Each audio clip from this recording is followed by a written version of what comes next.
It's time for free segment, যেখানে আপনাদের করা প্রশ্নের উত্তর দিয়ে আমরা সরাসরি চলে যাচ্ছি প্রশ্নে। প্রথম প্রশ্নটা যদি নেই,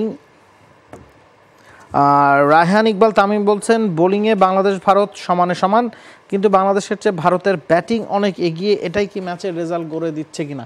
পুরোপুরি একমত আসলে হতে পারছি না। বোলিংয়ে বাংলাদেশ অনেক উন্নতি করেছে, কিন্তু বোলিংয়েও বাংলাদেশ ভারত সমানে সমান কিনা সেক্ষেত্রে কিন্তু সেকেন্ড ইনিংসে এসে আমরা প্রমাণ পেয়েছি। বা 6টা উইকেট যখন আমরা নিয়েছি তখন জাদেজা আশ্বিন যারা আসলে অলরাউন্ডার, তাদের পার্টনারশিপটা ভাঙতে বাংলাদেশকে কতটা খাবি খেতে হয়েছে সেটা আমরা দেখেছি। তো ইন্ডিয়ার সাথে এখনই বাংলাদেশের বোলিংকে আপনি তুলনা করতে পারেন না, সেটা পেস ডিপার্টমেন্টেও না, স্পিন ডিপার্টমেন্টেও না। নিঃসন্দেহে এই মুহূর্তে যদি সাকিব তার প্রাইমে থাকতেন সেক্ষেত্রে হয়তো বা একটা কম্পারিজন টানা যেত যে অশ্বিন জাদেজার সঙ্গে সাকিব মিরাজের ব্যবধান কতটুকু। বুমরা যদি পেসের কথা বলি, definitely India is way ahead than us, because গেল কয়েক বছর ধরে যদি দেখি মানে বুমরা, সিরাজ, শামি খেলছেন না এই মুহূর্তে, সবকিছু মিলে আকাশদীপের ইনক্লুশনটাই দেখুন, তিনি কিন্তু ভালো চাপে বাংলাদেশকে ফেলেছেন। তিনি চতুর্থ টেস্ট খেলছেন, তাকে দেখে মনে হচ্ছে না। হ্যাঁ, এই জায়গায় একটা ইতিবাচক দিক আমাদের হাসান মাহমুদ বা নাহিদ রানাও যে চতুর্থ টেস্ট খেলছেন সেটা আমরা বুঝছি না। সঠিক প্যাড আর সঠিক তথ্য দিয়ে এসব সামলে নিব এক হয়ে মোনালিসা স্যানিটারি ন্যাপকিন। তো পাইপলাইন থেকে পেসার বাংলাদেশে উঠে আসছে, আমরা ওই জায়গাটায় উন্নতি করছি। আমরা একটা সময় বলতাম যে প্রতিপক্ষের 20 উইকেট নেওয়ার সক্ষমতা বাংলাদেশের আছে কিনা, সেই জায়গাটায় বাংলাদেশের উন্নতি হয়েছে। তবে এখনই ইন্ডিয়ার সাথে তুলনা করাটা হয়তো বোকা। নিঃসন্দেহে পরের যে কমেন্ট, মোহাম্মদ আশরাফ তিনি বলছেন শান্তর মতো খেলোয়াড় টিমে থাকলেই বোঝা যায় বাংলাদেশের টিম সিলেকশন কত দুর্বল, না পারে ব্যাটিং, না পারে ফিল্ডিং, সে নাকি আবার দলের ক্যাপ্টেন। আপনাদের মতামত কি? দেখুন, শান্তর মতো খেলোয়াড় টিমে থাকলেই বোঝা যায়, এখানে বোঝাটাকে তিনি কোন অর্থে ব্যবহার করছেন সেটা একটা বিষয়। এখন এটা নিয়ে আমরা পাকিস্তান সিরিজেও কথা বলেছি, তিনি ফর্মে নেই, দলের জন্য কি আসলে বোঝা কিনা খুব বেশি কাটাছেড়া হয়ে যাচ্ছে। হ্যাঁ, দল যেহেতু পাকিস্তানে জিতেছে সেক্ষেত্রে কাটাছেড়াটাকে আপনি পজিটিভ ভাবে হয়তো দেখতে পারতেন। যদি বাংলাদেশ এই ম্যাচটা হেরে যায়, যেটা হারার পথেই আছে, তখন কিন্তু এই কাটাছেড়াটা আরো বাড়বে। True, very true. দেখুন, লিডারশিপ ওয়াইজ শান্ত আমার কাছে যথেষ্ট কেপেবল মনে হয়েছে। নিজের ফর্মে ফেরা, ক্যাপ্টেন্সির প্রেশার তো টেন্ডুলকারের মতো ক্রিকেটারও সামলাতে পারেননি। অনেক দেখেছি আমরা, একটা সময় শেন ওয়ার্নও ক্যাপ্টেন্সি করেছেন। সেই জায়গায় অ্যাজ এ ক্যাপ্টেন শান্ত ঠিক আছে, কিন্তু সেটা যদি তার নিজের পারফরমেন্সের উপর নেগেটিভ ইম্প্যাক্ট ফেলে তাহলে নিশ্চয়ই অন্য কিছু ভাববার অপশন বোর্ডের নিশ্চয়ই আছে। পরের যে কমেন্ট নিশ্চয়ই আপনি পড়তে চাইবেন, মোহাম্মদ শামীম আল হাসান। এই মুহূর্তে সাকিবকে বিশ্রাম দেওয়া উচিত, কারণ সাকিব মানসিকভাবে ভালো নেই আর বাংলাদেশের খেলোয়াড়দের দায়িত্বশীলতার অভাব আছে। প্রথমে সাকিবের প্রশ্নে আসি। সাকিব আল হাসান মানসিকভাবে ভালো নাই, সেটা আপনি সবাই আসলে জানি। বাইরের অনেক ধরনের প্রেশার আছে, তবে সাকিবই, সে কারণেই হয়তো তিনি কামব্যাক করতে পারেন, তিনি খেলাটা চালিয়ে যেতে পারছেন।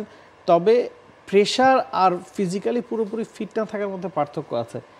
যখন আপনার ভিশনের সমস্যা হবে তখন ব্যাটিং করা ডিফিকাল্ট হবেই। এখন আবার শুনছি যে সাকিব বোলিংয়ের সময় বলের ফিলটা ঠিক মতো পাচ্ছেন না, এর কারণ হচ্ছে তার হাতেও কিছুটা সমস্যা দেখা যাচ্ছে। তো সাকিবকে আমরা হয়তো মনে করেছিলাম যে ফার্স্ট টেস্টে সাকিব হয়তো বোলিং অলরাউন্ডার হিসেবে খেলছে বা স্পেশালিস্ট বোলার হিসেবে খেলছে। টপ স্কোরার কিন্তু ফার্স্ট ইনিংসে তিনি 32 রান করেছেন, একটা রিভার্স সুইপ খেলতে গিয়ে আউট হয়েছেন, ভুল সময় আউট হয়েছেন। তবে সবচেয়ে বেশি রান সাকিবই করেছেন, অনেকদিন ধরে 50 করতে পারছেন না, সেটা কোনো ফরম্যাটেই না। বিশ্বকাপ T20 বিশ্বকাপে সম্ভবত নেদারল্যান্ডসের বিপক্ষে একটা 50 ইনিংস ছিল, এরপরে মেজর লিগ ক্রিকেট বলুন বা গ্লোবাল T20 কানাডা বলুন, এছাড়া বাংলাদেশের বিপক্ষে হয়ে পাকিস্তানের বিপক্ষে টেস্ট সিরিজ, সারের এগেনস্টে, সব জায়গায় ব্যাটিংয়ে ভালনারেবল মনে হচ্ছে। তবে বোলিংটা খুব একটা দুশ্চিন্তার কারণ ছিল না। সারের হয়ে সামারসেটের বিপক্ষেও 2 ইনিংসে 9 উইকেট পেয়েছেন, একটাতে 4টা, একটাতে 5টা, অনেক ওভার বল করেছিলেন। তবে হঠাৎ করেই আজকে কমেন্ট্রিতে মৌলিক কার্তিক যে কথাটা বললেন সেটা বাংলাদেশের জন্য দুশ্চিন্তার অবশ্যই। নিঃসন্দেহে। পরের যে কমেন্ট, শাওন ইসলাম রিয়াদ তিনি বলছেন আফগানিস্তানের এই জয়ের ধারা রাখতে পারবে নাকি পরের ম্যাচে অনেক ব্যবধানে হারবে আফ্রিকার সঙ্গে? আপনার কি দর্শক মনে হয় এই মুহূর্তে আফগানিস্তান অনেক বড় ব্যবধানে সাউথ আফ্রিকার কাছে হারবে? না, একটা ম্যাচে যে কোনো দল যে কোনো দলের কাছে বড় ব্যবধানে হারতে পারে। আপনার একটা খারাপ দিন যেতেই পারে, কলাপস আপনি করতেই পারেন। তবে সেই জিনিসটা ব্যাক টু ব্যাক 2 ম্যাচে সাউথ আফ্রিকার হয়েছে। প্রথম ম্যাচে 106 রানে অল আউট, পরের ম্যাচে 73 রানে বিনা উইকেট থাকার পরেও কিন্তু তারা বড় ব্যবধানে ম্যাচটা হেরেছে। তো সাউথ আফ্রিকা এখন মোরালি ডাউন এবং আফগানিস্তান 2-0 ব্যবধানে এগিয়ে মোরালি অনেক বেশি বুস্ট আপ হয়ে আছে। এবং এই আফগানিস্তান দলকে আপনি পরীক্ষা নিরীক্ষা খুব একটা করতে দেখবেন না। অনেক সময় আমরা দেখি একটা দুটা সমশক্তির দলের মধ্যে যখন জয় পরাজয় ডিসাইড হয়ে যায়, থার্ড ম্যাচে হয়তো কি অনেক বেশি কাটাছেঁড়া করা হয় বা যারা বেঁচে আছে তাদের সুযোগ দেওয়া হয়। Afghanistan will go for white wash নিঃসন্দেহে সেই জায়গায় সাউথ আফ্রিকার জন্য। পরের প্রশ্নে যদি চলে যাই, বিশ্বজিৎ রয় তিনি বলছেন, আপনি যাই বলুন না কেন আমরা এখনো কিছু বলিনি, আফগানিস্তান কিন্তু বিশ্বমঞ্চে বড় একটা টিম হতে যাচ্ছে, এগ্রি করেন কিনা? অবশ্যই নিঃসন্দেহে, অ্যাটলিস্ট হোয়াইট বল ক্রিকেটে তো বটেই, রেড বল ক্রিকেটে তাদের অনেক কিছু প্রমাণ করা আছে, সেটা বাংলাদেশেরও 24 বছর টেস্ট ক্রিকেট খেলার পরও আছে। কিন্তু আফগানিস্তান টি-20 অনেক দিন ধরেই ভালো খেলছে, ওয়ান ডেতে লেটলি তারা চমৎকার খেলছে, বিশ্বকাপেও তারা বেশ কিছু বড় দলকে হারিয়েছে। সমস্যা হচ্ছে আফগানিস্তান, যেটা সমস্যা আপনি যেটা বললাম মাত্র, রেড বল ক্রিকেট তারা খেলার সুযোগটাই পাচ্ছে না, এবং তারা হোম অ্যাডভান্টেজ কী জিনিস সেটার সাথে তারা পরিচিতই না। একবার ইন্ডিয়া, একবার ইউএই, সেখানে তাদের নিজেদের সিরিজ খেলতে হচ্ছে। এই জায়গাটা যদি বাংলাদেশের হতো বা ধরুন ইন্ডিয়া পাকিস্তানের হতো, কনফিডেন্টলি বলা যেত না যে তারা রেগুলার বেসিসে ডমিনেট করে জিততো কিনা।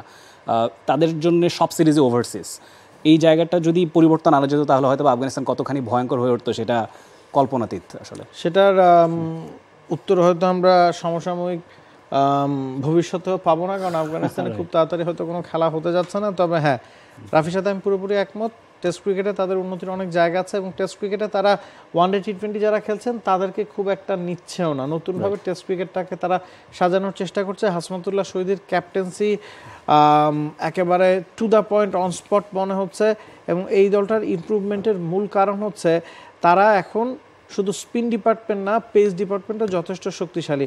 ফজল হক ফারুকি কিন্তু প্রথম ম্যাচটাতে সাউথ আফ্রিকাকে ধসিয়ে দিয়েছেন। নাবিনুল হক এই দলটাতে ওয়ানডে টি-20 খেলে থাকেন, যদিও এখন সিপিএল খেলছেন। ফরিদ মালিক আছেন, এবং আজমতুল্লাহ ওমরজাই একজন প্রপার অলরাউন্ডার হিসেবে আবির্ভূত হয়েছেন। মোহাম্মদ নবীর মতো একজন স্পিন বোলিং অলরাউন্ডার তাদের আছে, এবং স্পিনে ভ্যারাইটি অফ স্পিনার নিয়ে তো আসলে আফগানিস্তানের নতুন করে বলার কিছু নাই, মিস্ট্রি স্পিনার, লেগ স্পিনার, সব কিছুই তাদের আছে।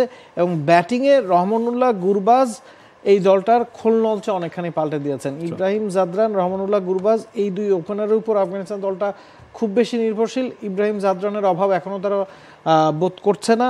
রহমত শাহ গেল ম্যাচে একটা দারুণ 50 করেছেন। ফার্স্ট ম্যাচটাতে গুলবাদিন নাইবের একটা ক্যামিও ইনিংস ছিল। হাসমাতুল্লাহ শহীদি ক্যাপ্টেন্সির সাথে ব্যাটিংয়ে অনেক ইমপ্রুভমেন্ট নিয়ে এসছেন। তো অন্তত হোয়াইট বল ক্রিকেটে টি-20-র পাশাপাশি ওয়ানডে ক্রিকেটেও তাদের উন্নতির ছাপটা কিন্তু একেবারেই স্পষ্ট। দ্য ক্রিকেট শো আজকে শেষ করছি এখানে। সপ্তাহে 4 দিন শনি, সোম, বুধ, শুক্রবার আমরা হাজির হয়ে যাই ক্রিকেট শো নিয়ে। দুপুর 12টায় আমাদের লাইভ হওয়ার কথা থাকলেও যেহেতু এখন বাংলাদেশ ভারত টেস্ট সিরিজটা চলছে, সে কারণেই আমরা খানিকটা পরে টির আগে বা টির সময়টায় ক্রিকেট শোটা করছি। ভালো থাকুন, সুস্থ থাকুন। For more updates, subscribe to our YouTube channel and click on the bell icon. Follow us on Facebook and Instagram. Download T-Sports app to enjoy exciting games and highlights. Visit tsports.com.